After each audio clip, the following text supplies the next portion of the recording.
গত বাজেটে কি ডিএর নির্দেশটা এসে গেছিল? কারা বলছে এসব কথা? কেন বলছে? আর এদের না আপনি শুধু আইনজীবী পরিচয় দেবেন না ম্যাডাম, এদের একটা রাজনৈতিক পরিচয় আছে। এরা সিপিএম এর পার্টি মেম্বার।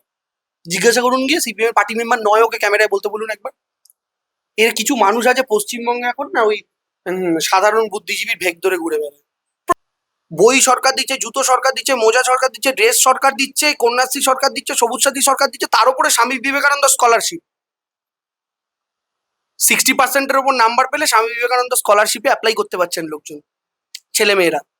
কলেজের সংখ্যা বেড়েছে, ইউনিভার্সিটির সংখ্যা বেড়েছে। শিক্ষার উন্নতি আর কি দিয়ে বিচার হবে বলুন তো? যাদবপুর থেকে এক একটা স্টুডেন্ট কত কোটি টাকার প্যাকেজে জব পাচ্ছে বলুন তো?